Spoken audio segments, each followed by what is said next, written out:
You want it to be one way. What? You want it to be one way. Man, I don't You know want it what to you... be one Man, way. stop. Stop saying that. But it's the other way.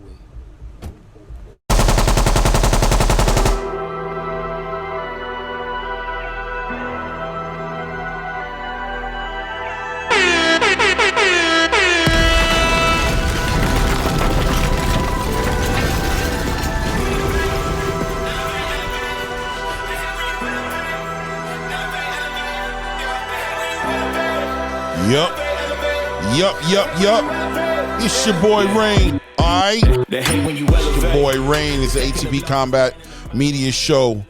How you doing, YouTube? How you doing to all my subscribers? Thank you guys. And if you haven't subscribed yet, I invite you to go ahead and subscribe. Hit that bell icon. Make sure you get all the alerts when we drop this content. Well, it's happened. This is recap of the Day of Reckoning. And a day of reckoning it was. What a card. Quite possibly the best card of the year. Listen, ladies and gentlemen, not only is this possibly the best card of the year, I really have to go into my mental Rolodex, really put it together and see if this is not the best card possibly of the decade. Don't hold me to it. Like I said, I got to go through my mental Rolodex, but just right now, just really thinking about it, I don't know if I've seen a card that was this packed with great fights. Shout out to the Saudis. Shout out to the Crown Prince of Saudi. Shout out to His Excellency Turkey Al Sheikh. Shout out to the whole entire Queensberry, to the Zone, Matchroom, to Gold Star, to all the promotional companies that came together on this one event to put this together. It would be impossible. See, cards like this cannot happen without different promotional companies coming together to allow their fighters to fight other promotional companies' fighters. That's what you got to see tonight. If you didn't see it, when you do see it, understand that everything you saw couldn't happen if 3 promotional companies didn't come together to put this together. You know, the Zone couldn't do it by itself. Couldn't put an event like this by itself. Queensberry couldn't put an event like this by itself, right? Gold Star couldn't do it. Matchroom couldn't do it. They had to all come together to be able to give us something like this. This is what we're losing out on as fans when we have to deal with the politics that are getting played on the state side between Top Rank, PBC, Golden Boy, right? This is what we're losing out on when these promoters won't come together and can only have events with their own fighters on it. This is why there's so many O's, so many undefeated fighters. This is why we scream and pull our hair out, trying to figure out why this fighter that we need to see fight this fighter can't happen. This is what happens. And what you saw tonight on the Day of Reckoning is what happens when that gets eliminated. And that's what Saudi really brings to the game. That's the main thing they bring to the game, is their ability to lay it down to where all the promoters have to get on the same page and on a accord, because they will work directly with the fighters. You will just eventually lose your fighters to a mega monster like Riyadh, the Saudi Arabians, because the money is undeniable, right? A fighter can only go so far before they have to look at you and say, I can't leave this on the floor. So you're either going to work together with these other promoters so we can put these fights together and get your piece of it. But there's no more, oh, I don't deal with that guy. I don't deal with that guy. That's not going to work much longer. That's not going to work much longer. You guys ain't got the budget to fight what I just saw tonight. But I'll leave that to everybody to figure out on their own how they want to handle it. But tonight's card, epic, packed full of great fights, good matchups. So we're going to break it down real quick, run through the fights, what happened in the fights real quick. I'm not going to get all deep into it. I actually plan on revisiting this. This is going to be a follow-up video to this. This is going to be a quicker recap. I've been working, had a long day. I'm feeling you know, that pressure. I need to go to sleep soon. I need to go to sleep soon. But I wanted to go ahead and give this video real quick just to get that first impulse, fresh off the steam press perspective on how I feel about the event. Oh, and another thing that this event did that was great. The time. It started like at 11:30, ended at like 7:30. Come on, you can't beat that. You can't beat that. Sitting here and watching these fights going on at midnight. The main fight don't come on till like midnight, 1 in the morning. You know, you gotta be honest. That's getting a little overrated. This made way more sense. The way the whole entire event went just made more sense. But I digress. So the first fight of the night was Frank Sanchez versus Junior Fa. Great fight. In the beginning of the fight, you know, Frank Sanchez is from Cuba, comes from that Cuba amateur background. So he's a real disciplined fighter, you know, very fundamentally sound. And, you know, spent those first 1 to 3 rounds really trying to feel out what he was dealing with in the Junior Fa, really trying to gauge his distance, was pawing, throwing a jab out. But what I did notice early in that first round was, one, I noticed Junior Fa kept that left hand low. He kind of like probed with it, that jab hand, he kind of probed with it, right? And he would throw it, but he would never bring it all the way back. He'd bring it like halfway back, and I noticed it was kind of low. And, you know, Frank Sanchez, you know, his main go-to shot, his money shot, pause, is that overhand right? So I said, okay, that's going to be open. But Frank Sanchez, you know, I'm just a fan. So I'm like, go for it, Frank. But Frank's like, hold up. We got to set that up. And like a professional, he did. He started stabbing to the body, taking his time. Sometime he'd even let Junior Fa get a little confident. He'd lay up against the ropes, kind of throw some jabs to the face, grab him a little bit. Though, you know, he looked like he wasn't really trying to win those rounds per se. Shout out to his corner as well. Smart. Eddie Reynoso, the same coach as Canelo Alvarez. Yeah, that's who's coaching Frank Sanchez. So, it's not far-fetched what we saw tonight, what we saw him do. So he was taking his time. I would say I'm being honest with you, I think Junior Fa won like the first 3 rounds, right? He just won it just off ring generalship and just controlling the pace. And some people would even think like, man, what's going on with Frank Sanchez? What he's doing periodically is he's stabbing the body. He's stabbing the body periodically. Why? Because he's getting ready to put on the big show quite shortly. So about the 4th round or so, he starts turning up. He starts jabbing a little harder body, but he also starts jabbing to the head and hitting them all and starting to go for the right a little bit, come over the top with the right a little bit, right?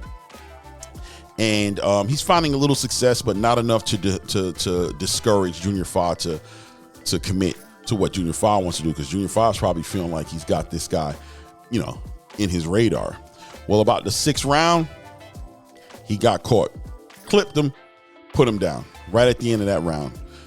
He got up on the 10 count, and you know, at that point the bell pretty much saved him. I don't remember what the time was, but it was, you know, Junior Fa had enough time to recover. Come out in the 7th round, Frank Sanchez just opened up on him and was just killing him to the body and then coming over the top with that right. That right was there all night, to be honest with you. Like I said, that left hand was hanging low, and ultimately, I believe he knocked him down twice, and on the second time, the referee just waved it off because it was just unfair at that point.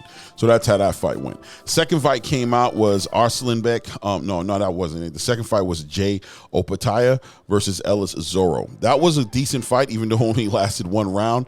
Well, it was decent as far as seeing Opataya, but you know, Ellis Zorro looked like he was just stuck in the headlights a little bit.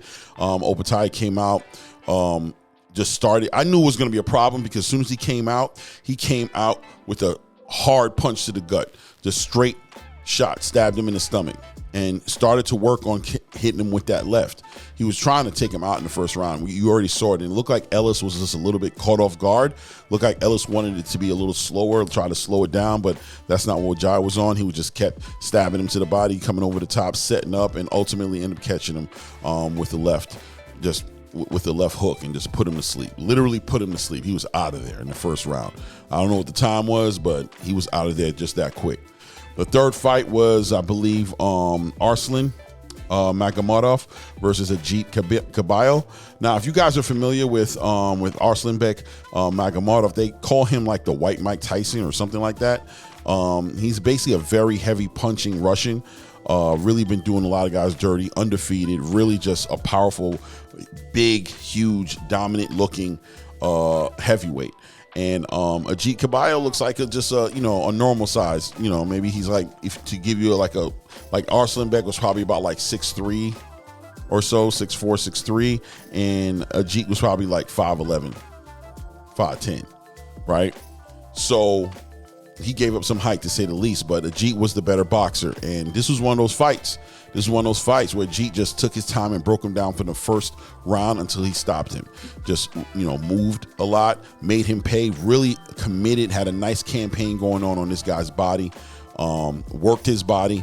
And I think around the 5th or 6th round, ended up putting him down literally off body shots. I mean, he was catching them with hooks as well, and hurting him a couple times with the hooks, but it was the bodies. The body shot is what took him out of there. He really just couldn't take no more. And the referee had to wave it off because he kept sitting down like he had to go do a number deuce, right? So that's how that fight ended. Then they went into, Then they went into Filip Hrgović versus Mark Del Morio. That fight was just a mismatch. It just, it was one of those, why did that happen? How did that get lined up fights?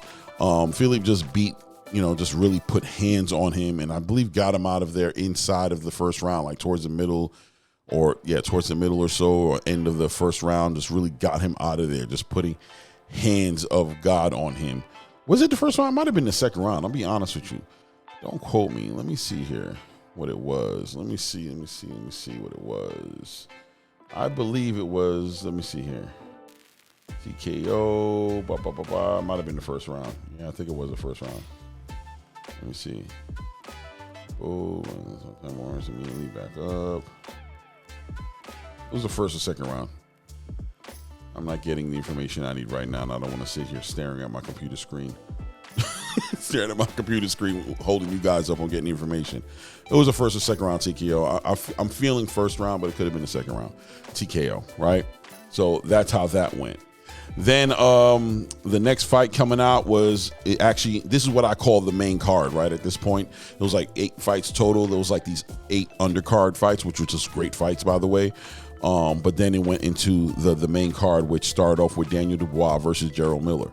Now, this fight, in my opinion, is the fight of the night, hands down.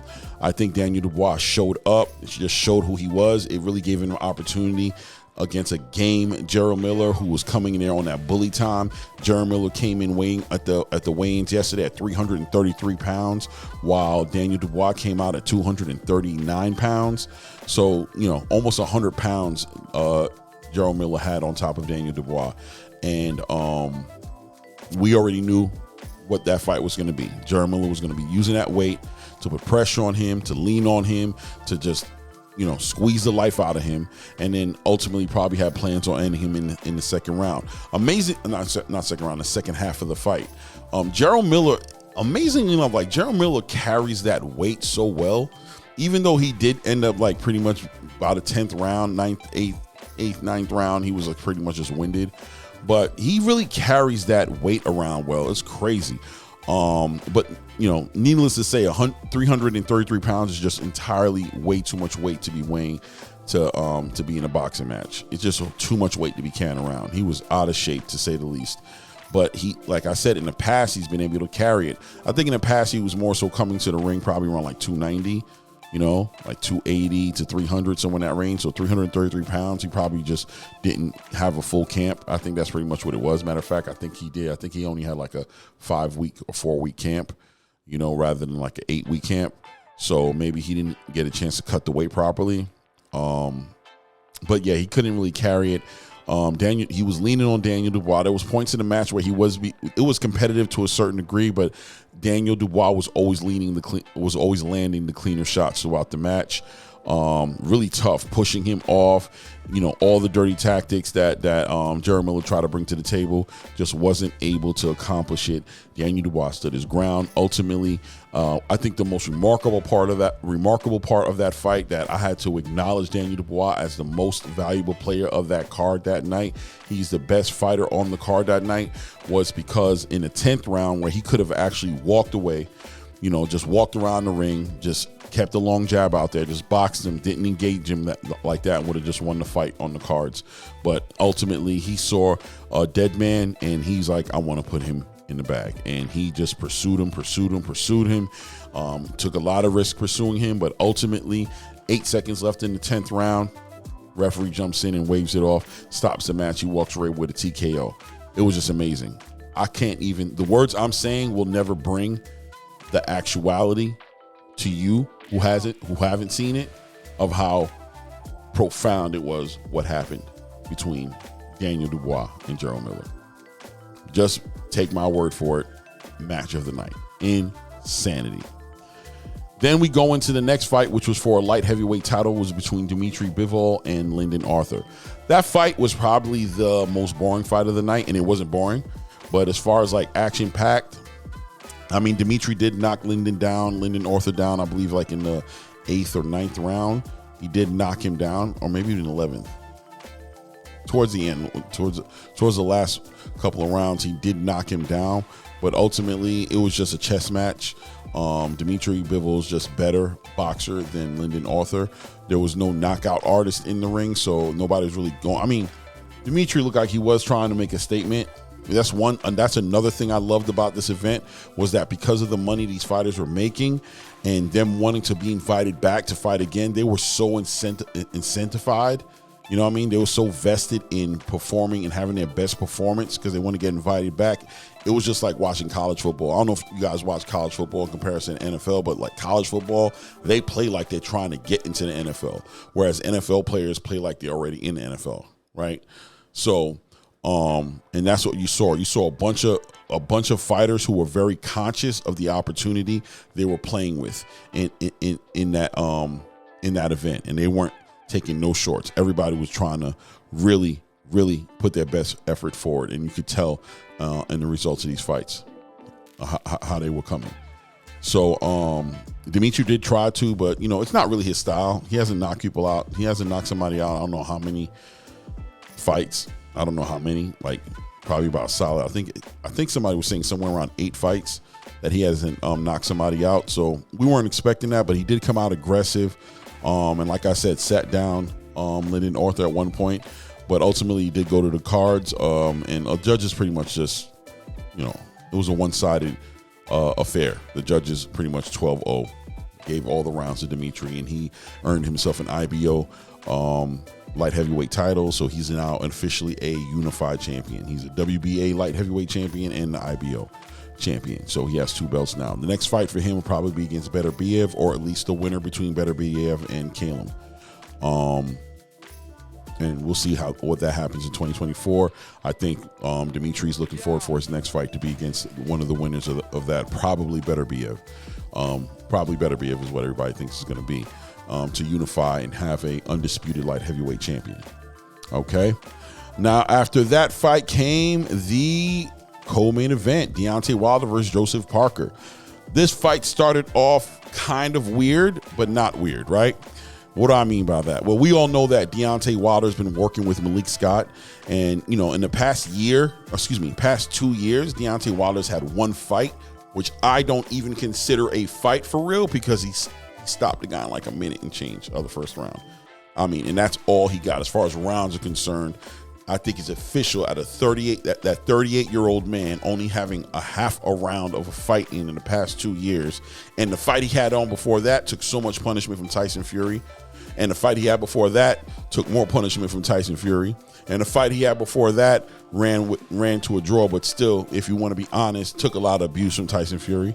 But more so the second and third fight that they had was the worst one. So ring rust was always going to be a question of the night.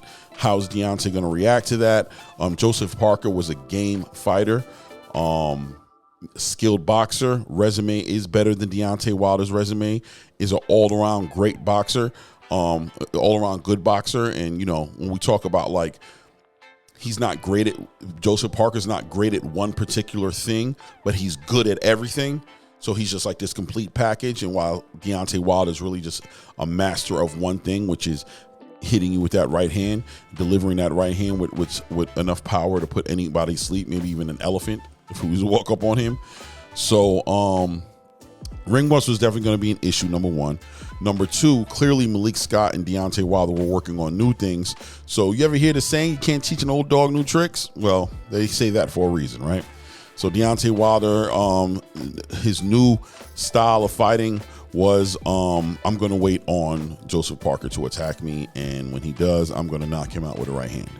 And if he does not attack me, which Joseph Parker didn't just sit there and attack him, then it becomes awkward, right? Where Joseph Parker is having time to stab the body and get him ready for an overhand right. And that's what he was working on the whole night. And every single round, he was just putting rounds in the bag. And it seemed like Deontay was just not concerned about the rounds being in the bag. Why? Because Deontay's become quite comfortable and content with losing rounds, because he knows at some point he's going to hit you with that right hand, and he's not concerned with winning rounds, because he has no plans on standing in front of a judge and getting an opinion one way or another of how the fight went. You know, old habits are hard to break.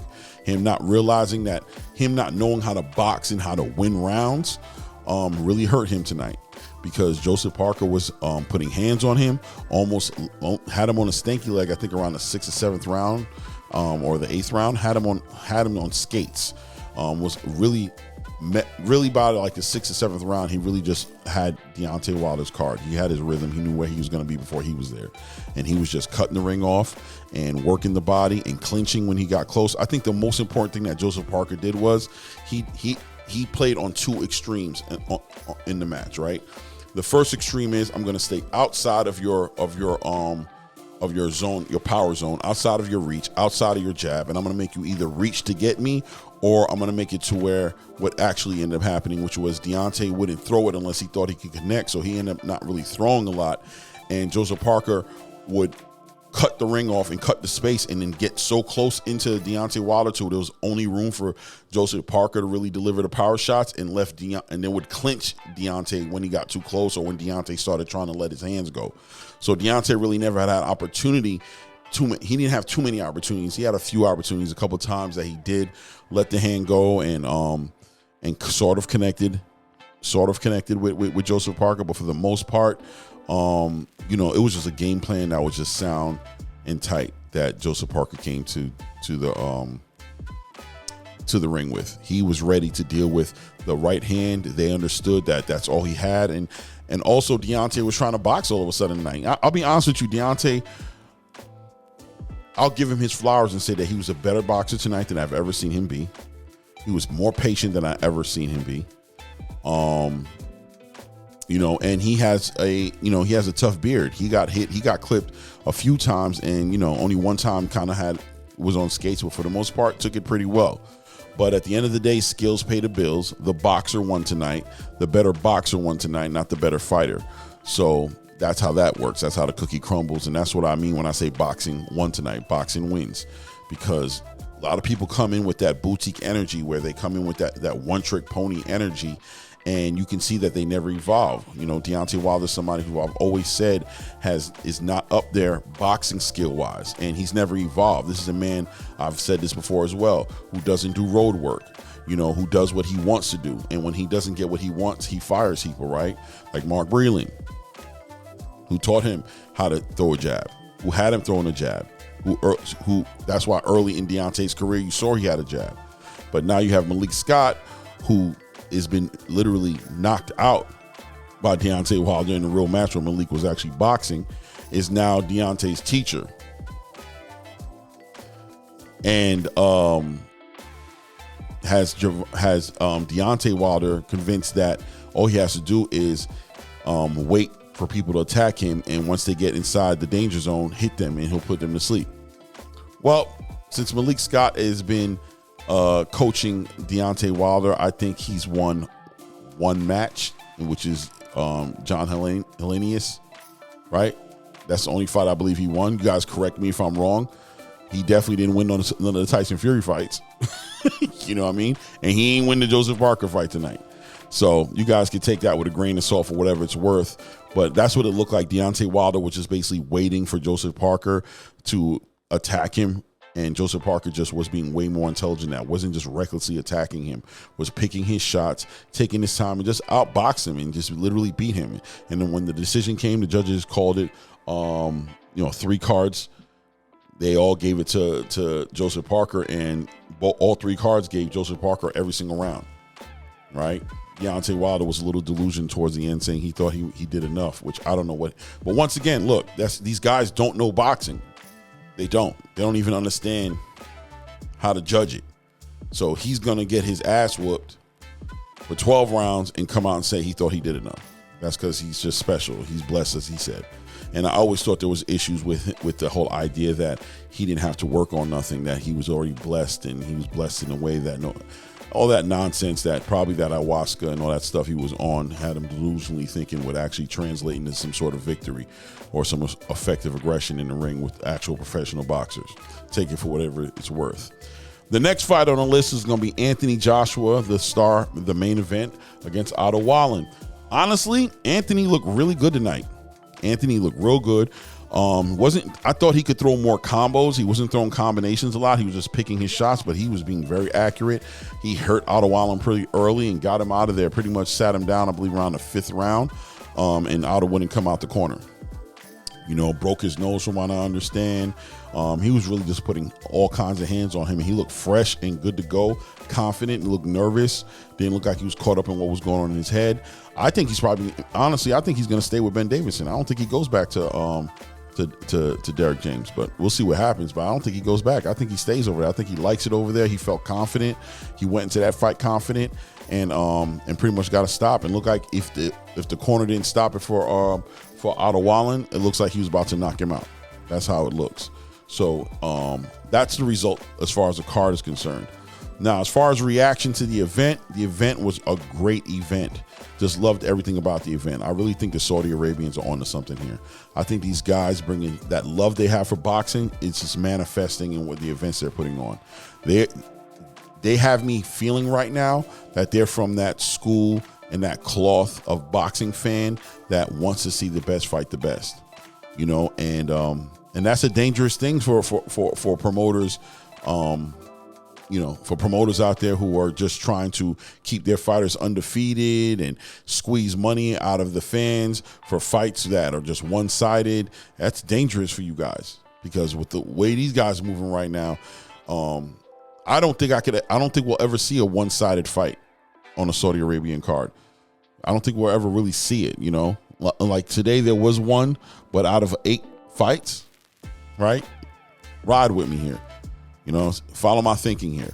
I'm really interested in seeing what Saudi Arabia is going to do. It really looks like they're working on something really fan friendly.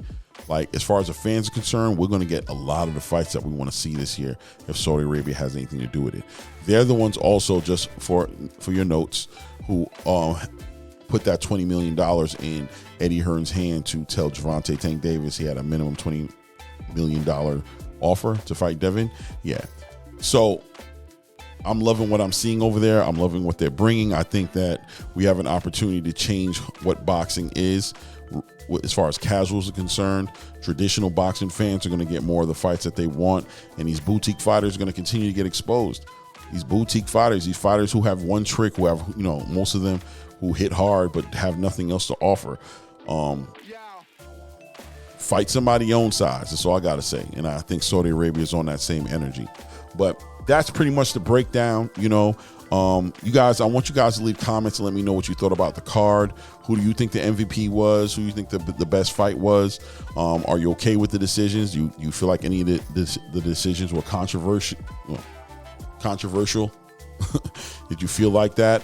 And just let me know what you think, But I do plan on doing a follow-up video, like I said, getting a little bit more in depth. It's just that time for me, and I got to make moves that are going to benefit my sleep health, right? I got to make those moves. But on that note, it's your boy Claymore Rain. This is ATP Combat Media. You know what we do here. Unlike anybody else, we're unique within ourselves. We do our own thing. You either like us, love us, or you hate us and want us to go away, and that'll never happen. Until the next episode, I'll holla.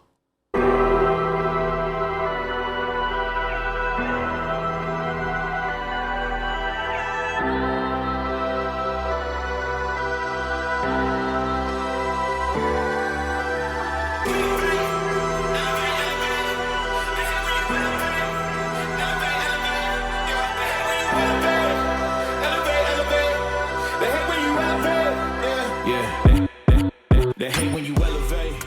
The second of losses, I'm handing them out. Yeah,